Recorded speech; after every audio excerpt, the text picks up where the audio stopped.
और भाई क्या पढ़ रहा है आजकल? कुछ नहीं यार, अभी मेरी ना 12th पास हुई है रिसेंटली। तो मैं क्लैट देने के लिए सोच रहा था। काफ़ी टाइम से मैंने एम था तो मैं क्लैट दूँ। तो काफ़ी वीडियो अभी फ़िलहाल मैं देख लिया मैंने यूट्यूब पर। तो उनसे ना मैं पज़ल हो गया हूँ काफ़ी कि क्या करूँ क्या ना करूँ। तो एंट्रेंस के लिए समझ में नहीं आ रहा क्या देना है, क्या करना है मुझे। यूट्यूब पर सबकी वीडियो कभी इसकी रिकमेंड होती है, कभी उनकी कभी उनकी। तो काफ़ी वीडियो ऐसे मैंने वॉच कर ली हैं। तो अब मैं पज़ल हो गया हूँ काफ़ी, और मेरा एग्ज़ाम भी है 3 दिसंबर का। तो मैं इस टाइम काफ़ी पज़ल हूँ। तो कोई उस पे ये होता है, हर कोई अलग ही अलग बताता है। अपना अपना उनका पॉइंट ऑफ व्यू होता है, तो वो अपने नज़रिए से बताते हैं, लेकिन मैं कंफ्यूज कर दिया हूँ उनने। इस चीज को मैं तेरे को बिल्कुल इजी वे में समझाता हूँ, तेरे को क्या पढ़ना चाहिए क्या नहीं पढ़ना चाहिए, इसकी एलिजिबिलिटी क्राइटेरिया क्या है पूरा बताता हूँ तेरे को, ठीक है। और ये भी बताऊंगा तेरे को पढ़ना क्या है, और पढ़ने का मटेरियल भी दे दूंगा तेरे को, ठीक है। तो अब तू यहाँ से यहाँ पे आ जा, थोड़ी देर समझ ले ध्यान से, और तुम भी ध्यान से समझ लो, आपके भी काम की है। तो hello guys, this is the Rohit and welcome back with this video. In this video हम जानने वाले हैं क्लेट के बारे में। तो आपको इसमें ये भी बताऊंगा क्या क्या पढ़ना है और क्या क्या नहीं पढ़ना चाहिए, जो कि एग्जाम का पैटर्न है तुम्हारा। एग्जाम का पैटर्न जो लास्ट ईयर था वो अलग था, इस बार कंडक्ट होने वाला है, उसमें कुछ चेंजेस किए गए हैं। और क्या चेंजेस हैं वो आप इस वीडियो में देखने वाले हो, कंप्लीटली देखना। और वीडियो के बीच में या कहीं पे भी आपको ये भी बता दूंगा क्या क्या आपको पढ़ना चाहिए। पूरा माइंड मैप आपका इस वीडियो से क्लियर हो जाएगा। तो चलिए शुरू करते हैं। अगर आप जनरल कैटेगरी के हैं और आपने 12th पास 45% से कर ली है तो आप एलिजिबल हो जाते हैं। अगर आप SC ST के हैं और आपने 40% से 12th पास कर ली है तो भी आप एलिजिबल हो जाते हैं क्लेट एग्जाम को देने के लिए, क्लेट एग्जाम में अपीयर होने के लिए। और अगर आप इस साल 12th में ही हो, जिसके एग्जाम आपके मार्च अप्रैल में होने वाले हैं, फिर भी आप एलिजिबल हो कि क्लेट एग्जाम आप दे सकते हो। अब बात करते हैं इसके सिलेबस की। सबसे पहले आप जिस भी एग्जाम को अप्रोच करते हो तो आपको ये पता होना चाहिए कि उसका सिलेबस क्या है। अब सिलेबस में इसके 5 टॉपिक हैं मेजर। सबसे पहला टॉपिक आपका होता है इंग्लिश का, दूसरा टॉपिक इसका होता है आपका करंट अफेयर का, और उसी में इंक्लूड होती है जीके।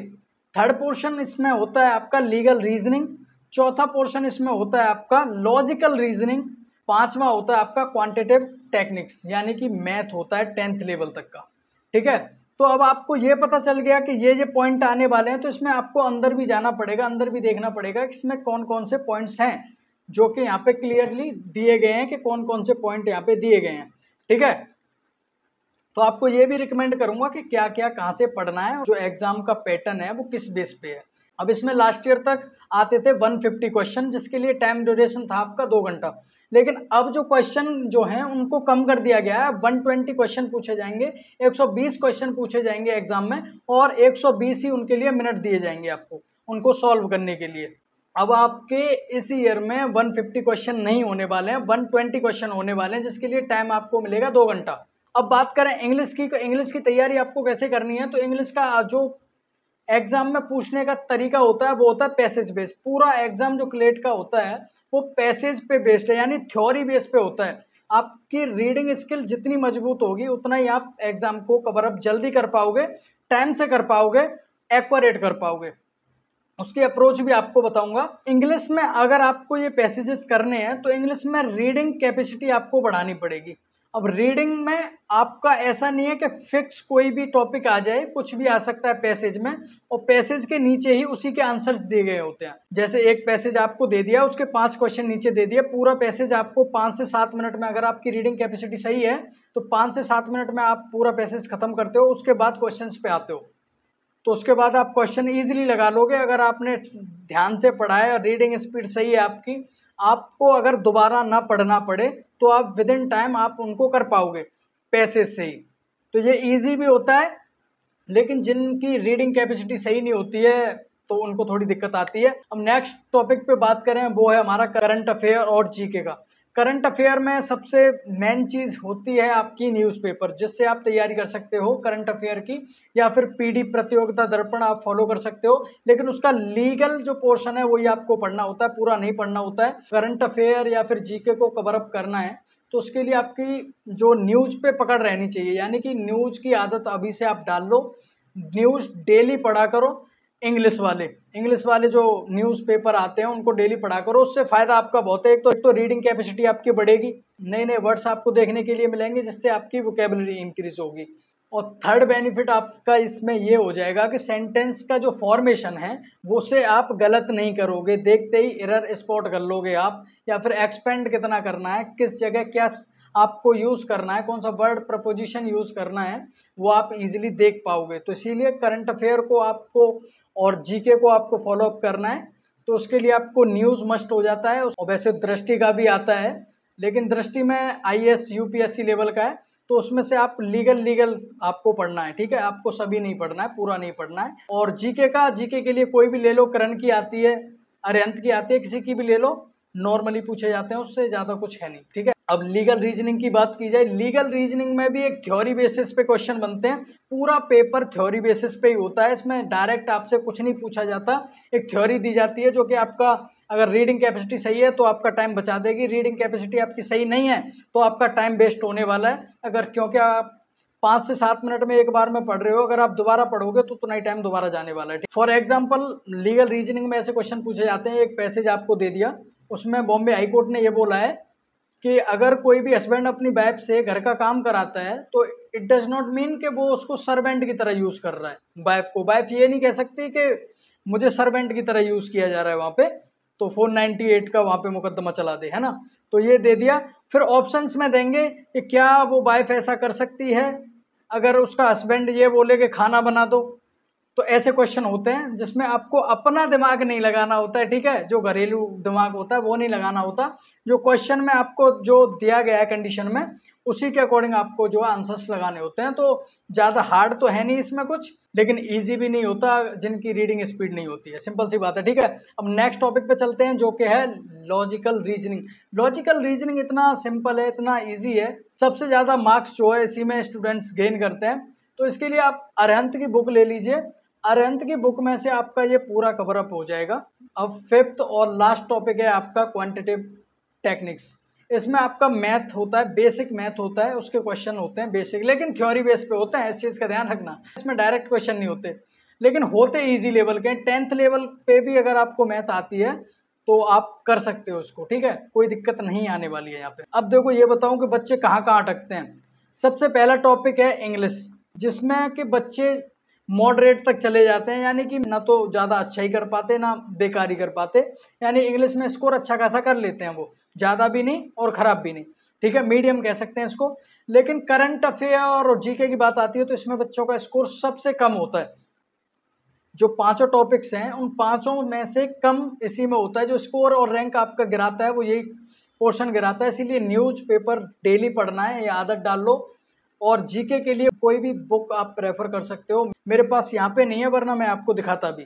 और लीगल रीजनिंग के लिए आपकी तैयारी कहाँ से होनी चाहिए, इसके लिए अलग से आपको पढ़ना पड़ेगा क्या, तो इसका अंदाज़ा आपको वहाँ से हो सकता है कि लास्ट ईयर के आप क्वेश्चन पेपर्स को देख लें कि क्या क्या पढ़ सकते हो उसमें, तो उससे आप ये समझ जाओगे, बेसिक अंडरस्टैंडिंग आपकी ये हो जाएगी कि एग्जामिनर आपसे कैसे क्वेश्चन पूछता है। और लॉजिकल रीजनिंग का मैं आपको बता ही चुका हूँ कि आपको क्या पढ़ना चाहिए, अरिहंत की बुक ले लो, वो सफिशिएंट है। लास्ट टॉपिक है आपका क्वांटिटेटिव टेक्निक्स। अगर आपको यहाँ पे 10th लेवल तक का भी मैथ आता है तो इट इज़ सफिशिएंट, वहाँ से आपका स्कोर हो जाएगा। अब सबसे इम्पोर्टेंट ये हो जाता है कि अप्रोच कैसे करना है एग्जाम को। टॉपिक हमको पता चल गया कि क्या क्या आने वाला है एग्जाम में, अब हम अप्रोच कैसे करें, किस बेस पे करें कि कैसे क्वेश्चन आएंगे, कैसे कैसे पूछा जाएगा। तो उसके लिए आपके पास होने चाहिए प्रीवियस ईयर्स के क्वेश्चन पेपर, ठीक है।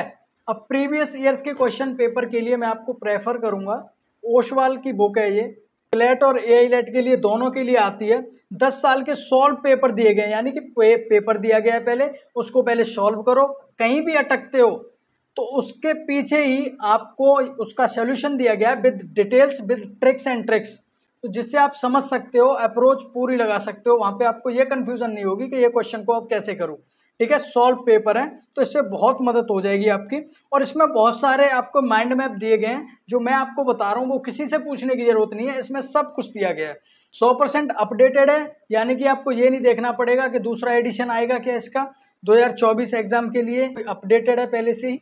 दूसरा एक्सटेंसिव प्रैक्टिस, यानी कि 1000 प्लस क्वेश्चन इसमें दिए गए हैं, 1000 प्लस क्वेश्चन। सिंपल सी बात है, जब 10 पेपर दिए गए, एक पेपर में 100 भी क्वेश्चन मानते हो आप, वैसे तो 150 आते थे अब तक, लेकिन मैं बता रहा हूँ आपको 1000 प्लस इसमें सिंपल सी बात है क्वेश्चन होने वाले हैं। और तीसरा इसका फायदा ये भी है कि इसमें जो भी क्वेश्चन दिए गए हैं वो सोल्यूशन भी दिया गया है उनका विद टिप्स एंड ट्रिक्स, ठीक है। उनसे आपको ये डाउट नहीं होगा कि इसको करेंगे कैसे, क्वेश्चन तो आ गया अब इसको करें कैसे। अब चौथी वैल्यूएबल चीज इसमें ये भी है कि आपको एग्जाम को अप्रोच कैसे करना है, सब कुछ इसमें दिया गया है। आपको कुछ भी अलग से देखना नहीं पड़ेगा, सिर्फ इसको पढ़ना पड़ेगा। 2020 से 23 तक का जो भी ट्रेंड फॉलो हुआ है, कौन से पोर्शन से कितने क्वेश्चंस लिए गए हैं, वो सब कुछ इसमें दिया गया है। अब मैं इसको खोल के नहीं पढ़वा सकता यहाँ पे। ये बुक आपके लिए सफिशियंट रहेगी ये जानने में। माइंड मैप इससे आपका क्लियर हो जाएगा कि क्या क्या आएगा, क्या अप्रोच है, लास्ट ईयर कौन से टॉपिक से कितने क्वेश्चन पूछे हैं, प्रीवियस ईयर में कौन कौन से टॉपिक पूछे गए हैं, जिससे आपको ये हो जाएगा कौन सा टॉपिक पढ़ना है, कौन सा टॉपिक छोड़ना है। मैं सिर्फ अपना समझ के आपको बता रहा हूँ और ये बुक इसको ही देने वाला हूँ मैं, यही तैयारी करने वाला है इसमें से, ठीक है। देखो एग्जाम की टिप्स एंड ट्रिक्स के बारे में यहाँ पे दिया गया है। नेक्स्ट पेज पे जो लेटेस्ट सिलेबस है आपका वो दिया गया है, और जो मैंने अभी आपको बताया एलिजिबिलिटी क्राइटेरिया क्या होता है, सब कुछ इसमें दिया गया है कि क्या क्या होता है, क्या क्या नहीं होता है। और लास्ट ईयर में कट ऑफ भी बताई गई है, रैंकिंग भी मिलने वाली है इसमें कि इंडिया में नंबर 1 रैंक पे कौन सा है, बेंगलोर वाला है, सेकंड पे NLU दिल्ली है, पूरी लिस्ट दी गई है यहाँ पे। और इस बुक की लिंक मैं डिस्क्रिप्शन में डाल दूंगा, वहां से आप इजीली इसको परचेज कर सकते हैं। और इस बुक का खरीदना आपके लिए पूरा वर्थ इट है। ये बिल्कुल भी आप ये नहीं कहने वाले इसको खरीदने के बाद में कि मेरी बेस्ट चली गई या मेरे को कोई फायदा नहीं मिला इस चीज़ का, ठीक है। ये कोई स्पॉन्सरशिप वीडियो नहीं है, लिंक डिस्क्रिप्शन में मिल जाएगी, अभी खरीद लो। ये बहुत ही वर्थ इट होने वाली है जो क्लेट एस्पिरेंट है। और इसमें क्लेट के साथ AI लेट का भी इसमें सिस्टम दिया गया है, ठीक है। तो AI लेट को भी अगर आप फॉलो अप कर रहे हो, उसको भी टारगेट कर रहे हो, तो ये बुक आपके लिए सबसे बेस्ट होने वाली है अब तक की, जिसमें आपको पूरा ओवरव्यू मिल जाएगा क्या क्या पढ़ना है। और भी जैसे भी बुक बेस्ट होने वाली है मैं उनको सजेस्ट करने वाला हूँ। और भी बुक मेरे पास है नहीं अभी, जैसे ही आने वाली हैं मैं उनको भी आपको बताने वाला हूँ कि कौन सी बुक क्लेट के लिए बेस्ट होने वाली है, AI लेट के लिए बेस्ट होने वाली है। तो आप वेट करिए, मैं जस्ट आपको पूरी अपडेट देने वाला हूँ। जब तक के लिए आप इस बुक से पढ़िए, ओसवाल की बुक है और इसकी लिंक डिस्क्रिप्शन में दे दिया, आप भी मंगा लो और इसको पढ़ो, ओवरव्यू देख लो, इसका पूरा माइंड मैप क्लियर हो जाएगा। कोई भी दिक्कत आपको नहीं आने वाली है। कोई भी दिक्कत आए तो आपका भाई बैठा है यहाँ पे, कॉमेंट करो। Thanks for watching.